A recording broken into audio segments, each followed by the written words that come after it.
YouTube, this is your girl Mrs. Radz. I'm back with yet another sit down, guys. I love sit downs, you know.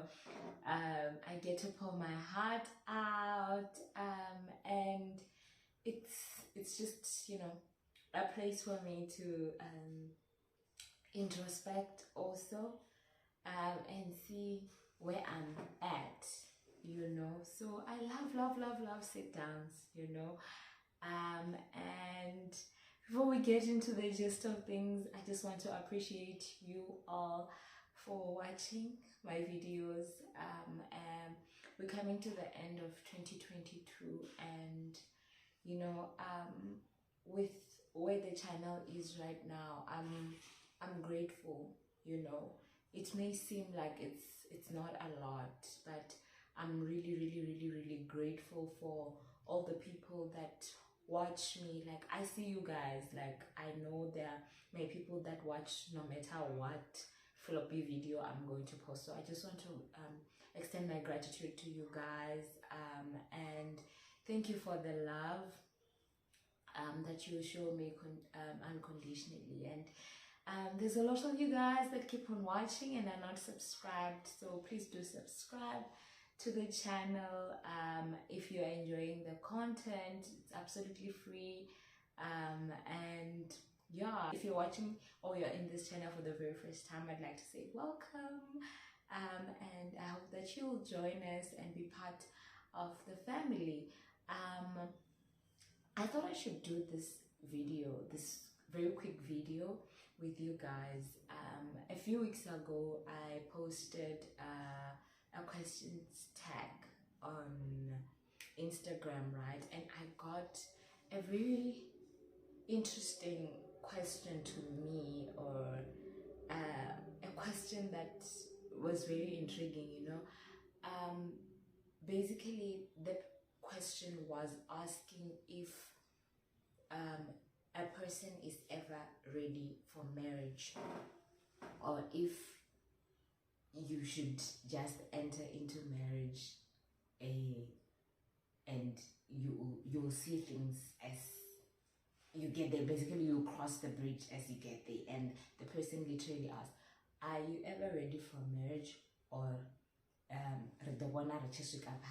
in Chivenda, and it's directly translated to English as to are you ever ready for marriage, or you'll just see things as you get there? Basically, will you just cross the bridge when you get there?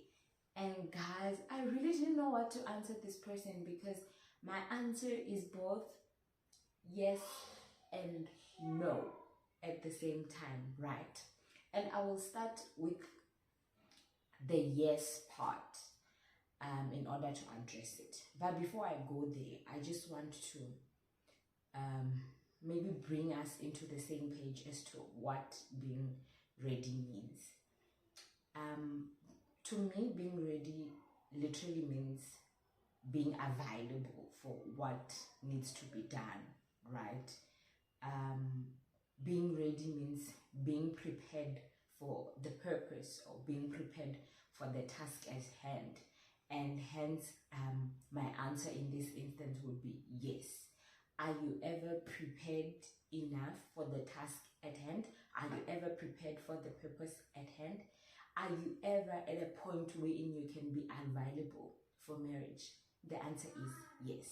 However, in order for you to get to that place wherein you say, I am ready, you need to go through certain processes. You need to go through certain things in order for you to say, okay, fine, I've reached a place wherein I am saying I am ready. Like I mentioned, one, you need to be available.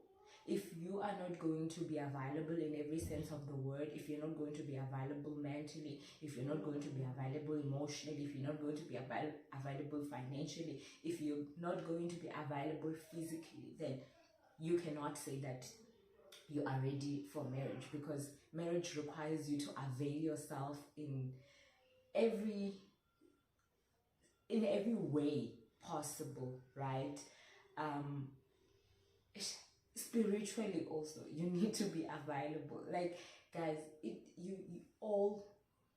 all of you needs to be available for for marriage, in order for it to work, right? In order for you to be able to give the other person 100%, or in order for you to give the other person a full experience. For me, marriage is about experience, and experience in all spheres of life. Like, if you're not going to be able to sell or to give that experience to someone, if you're not available for that, then it's better you don't do it, right? You can't say that we'll cross the bridge when we get there, and only for you to find that actually I kind of need my money to do 1 2 3 4 for me and not for anybody else.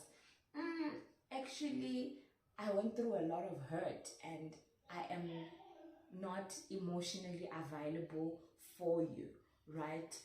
The other thing is that if you are not prepared for marriage, or if you are not ready for marriage, you might encounter a lot of surprises that you,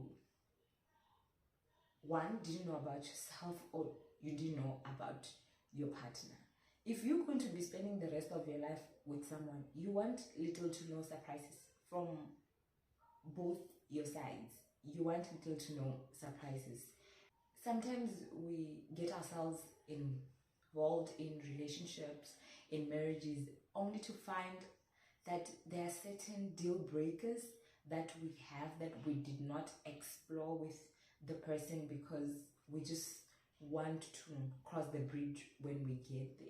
And that's why it's important to date, and to date intentionally. Like, if you know that you want to get married, you need to date with that intention that I want to get married one day. And I think sometimes we do this whole cross the bridge when we get there, because most of the time we're not too sure as to what the guys that are asking us out, or that we are agreeing to go into relationships with, have in mind. Like, you don't know if this guy has marriage in mind. So in order to protect yourself, you're like, oh well, like, if it happens, it happens, and if it doesn't happen, it doesn't happen. Well, you have the control over your life. Like, if you are intentional about your relationship, you need to be that person that starts all those difficult conversations, and those difficult conversations will be the ones that help you to gauge whether this is the type of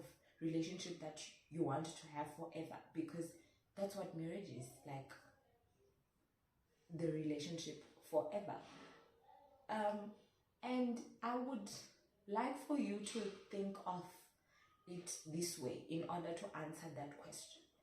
Think of this person as the person that you come back to every single day. Like, is this the type of person that I want to come back to every single day? When I knock off from work, is this the person that I want to see every day? Because sometimes, guys, like, we tolerate individuals in our lives, and it can be due to a lot of things. Loneliness, like, maybe you are benefiting one way or the other from the person, but sometimes we put ourselves in certain positions wherein we have to tolerate individuals, and like, you don't have to if you are just tolerating the person, and it's not the person that you want to be with. So for me, I would like for you to picture that. Is this the type of person that I want to come back to?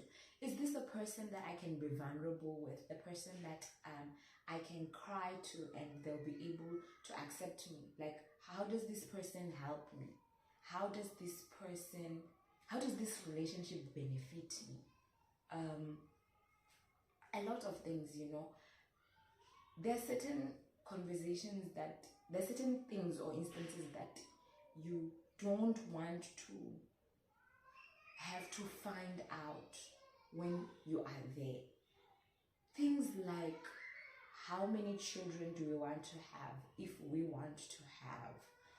I have seen or heard of stories where people get married and they just selfishly, like, getting married because at that point they feel like, yeah, let's do this, or like, it's a feeling like at this point, like, At this point, we feel that we want to get married.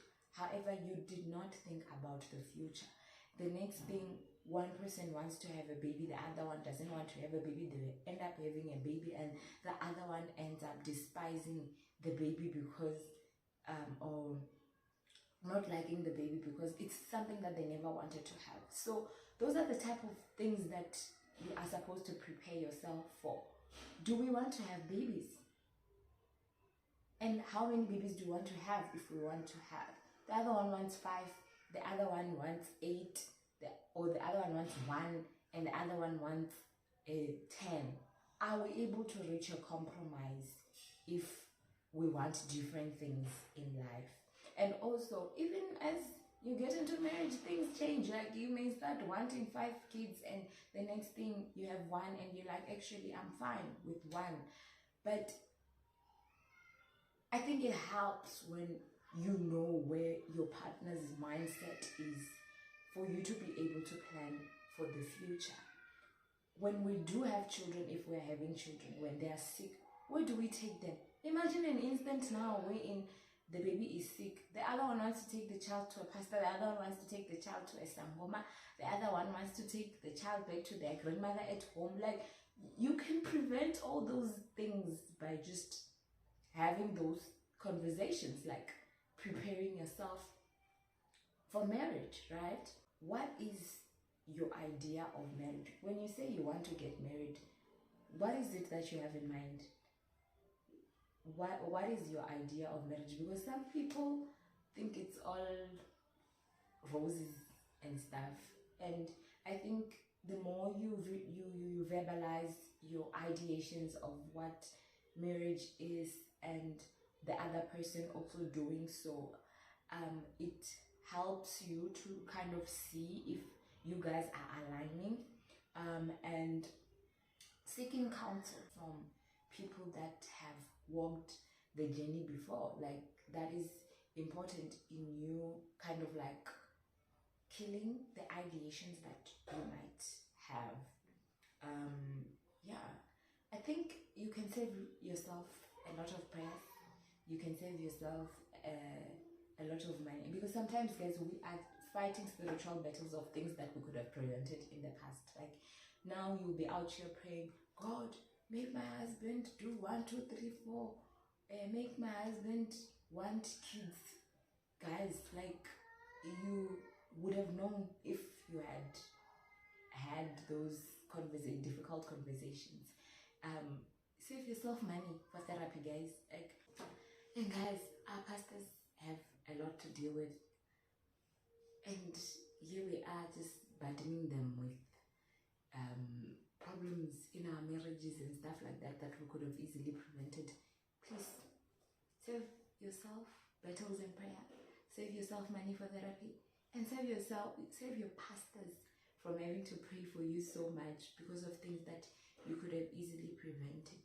If you know the why of getting married, your partner's why of getting married, have the difficult conversations, make sure that you're available when you need to be available. You can just easily prevent it.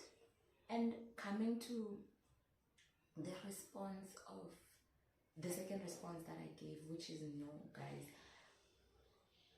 I don't think I'm at a point wherein I'm ready for marriage, but I'm in marriage, you know.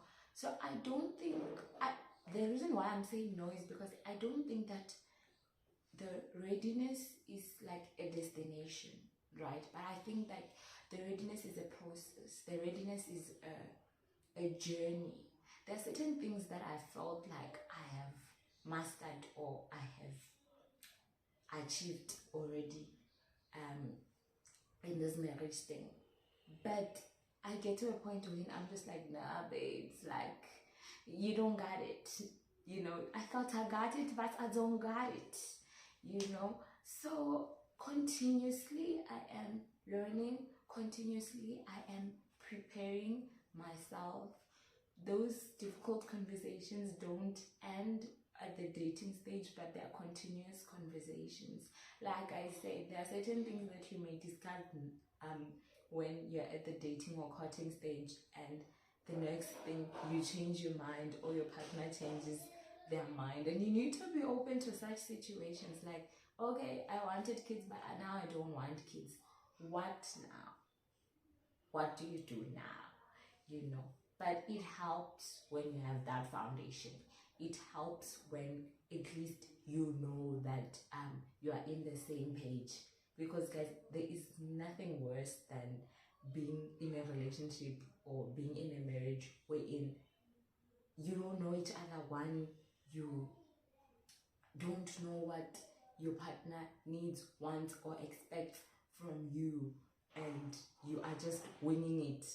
You're doomed to fail. Like, you are just setting yourself up for failure. And I really am passionate for successful godly marriages, and I wouldn't want for any of you guys to go through that, you know. And as I speak, I don't speak because I've got it, like I said, but I really do feel like some of the things we can prevent, you know. And yeah, that's just all I wanted to ramble about today to you guys. And if you've made it this far, thank you so much for watching, right? Thank you. May you please like, comment, and, you know, subscribe. And I don't know, I really want to make our channel to grow more. And I like sit downs, and I really feel like sometimes the sit downs are not working much. Trying to go into vlogs and stuff like that, but guys, vlogging is a lot of work. But we'll see how it goes. And all in all, for me, it's just, I want to see lives being impacted, you know. And I really just want to walk in my purpose and in God's will for me. But anyway, without wasting more of your time, I'd like to say, from this heart to yours, it's all love. Yeah.